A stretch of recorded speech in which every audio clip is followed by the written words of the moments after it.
मोर भी चलेगा, इस्तीफा दे दिया है। पल्लवी ने किनारा कर दिया है कि हम वोट नहीं करेंगे। राजनीति में ऐसा समय आता है, उस समय को हम लोग देख रहे हैं। तो क्या लग रहा है इसके पीछे बीजेपी कोई चाल हो सकती है? किसी की कोई चाल नहीं है। आदमी को अपने आप को धोखा नहीं देना चाहिए। तो माना जाए कि नाराजगी है उनकी टिकट न मिलने से स्वामी प्रसाद मौर्य जी की। कोई किसी की नाराजगी नहीं है। मैं तो बस इतना ही कहूँगा, किसी भी व्यक्ति को अपने खुद को धोखा नहीं देना चाहिए। ये सब ड्रामा बता रहे हैं। कौन कह रहा है? वो तो ठीक कह रहे होंगे, मुझे लगता है। मैं उनके बारे में भी कुछ नहीं कहना चाहता हूँ। तो आ गई लोकसभा चुनाव। देखिए, हमारे आपके लिए ये सवाल चटपटे इसलिए भी, किसानों का सवाल ये नया नहीं है। इससे पहले भी देश के महत्वपूर्ण किसान संगठनों ने सरकार से मांग की थी कि एमएसपी उन्हें दी जाए और उसके लिए कानून बने।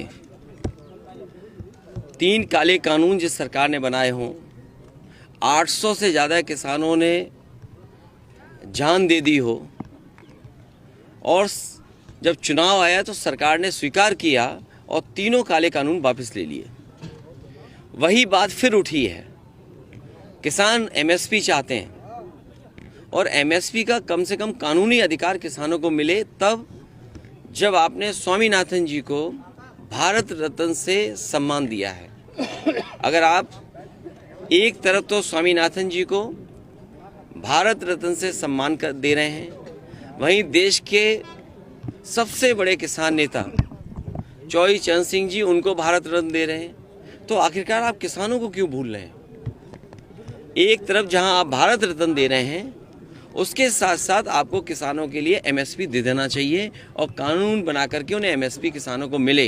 अर्थव्यवस्था 5 ट्रिलियन जल्दी तब पहुंच जाएगी जब किसान हमारा खुशहाल होगा।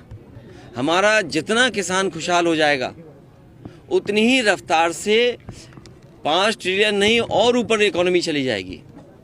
अगर किसानों को लाभकारी मूल्य जो सरकार ने कहा था कि आय दोगुनी कर देंगे, मान लीजिए अगर ये सरकार आय दोगुनी कर ले जाए तो $10 ट्रिलियन इकोनॉमी तुरंत बन जाएगी। लेकिन सरकार की नीयत साफ नहीं है। जिस तरह से आप केदारेश्वर मंत्री बनवा रहे हैं, इस तरह से पूरा है। इस संबंध में मैं तभी बोलूँगा जब आप लोगों को वहाँ लेके चलूँगा। आप में से बहुत सारे लोग हैं, कोई मोबाइल लेकर के और कोई कैमरा लेकर के चोरी चोरी स्टोरी बना चुका है। इसलिए जब बन जाएगा उस समय हम आप लोगों से बातचीत करेंगे। केजरीवाल भी रामलला मंदिर दर्शन कराए, आप कब जाएंगे? ये बात, तुम तो बहुत छोटे पत्रकार हो। सदन में जो मैंने बात कही और पहले भी जो बात कही, वही उसी बात को मैं फिर दोहराता हूँ। स्वामी प्रसाद मौर्य भी चलेगा, इस्तीफा दे दिया है। पल्लवी ने किनारा कर दिया है कि हम वोट नहीं करेंगे। राजनीति में ऐसा समय आता है, उस समय को हम लोग देख रहे हैं। तो क्या लग रहा है इसके पीछे बीजेपी कोई चाल हो सकती है? किसी की कोई चाल नहीं है। आदमी को अपने आप को धोखा नहीं देना चाहिए। तो माना जाए कि नाराजगी है उनकी टिकट न मिलने से स्वामी प्रसाद मौर्य जी की। कोई किसी की नाराजगी नहीं है। मैं तो बस इतना ही कहूँगा, किसी भी व्यक्ति को अपने खुद को धोखा नहीं देना चाहिए। ये सब ड्रामा बता रहे हैं। कौन कह रहा है? वो तो ठीक कह रहे होंगे, मुझे लगता है। मैं उनके बारे में भी कुछ नहीं कहना चाहता हूँ। तो आ गई लोकसभा चुनाव। देखिए, हमारे आपके लिए ये सवाल चटपटे इसलिए भी अच्छे लग सकते हैं कि लोग उनको सुनना और देखना चाहते हो। इसलिए हो सकता है आपकी टीआरपी, आपके सब्सक्राइब बढ़ जाएं, लोग ज़्यादा न्यूज़ देखें।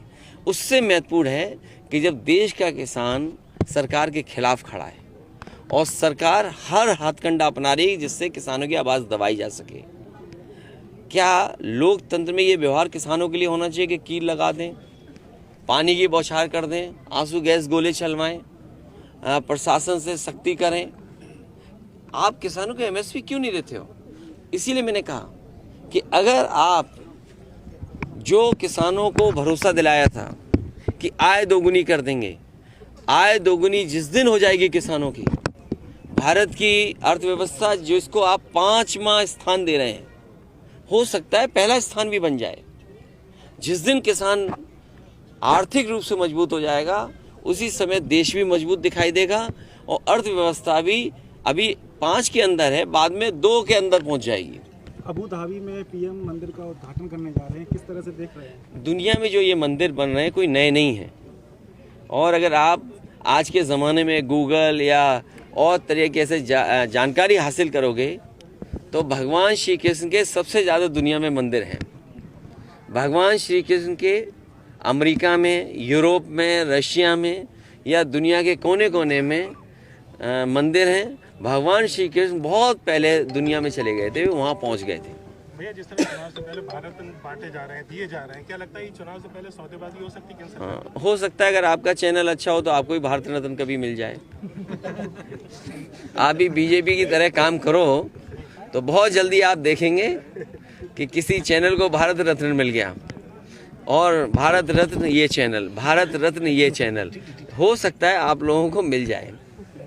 नेताजी ने जिस तरह काम किया है पूरे समाज के लिए, देश के लिए, उनके लिए आप मांग रहे हैं कि? देखिए, मैं ये कह रहा हूँ ये समय नहीं है।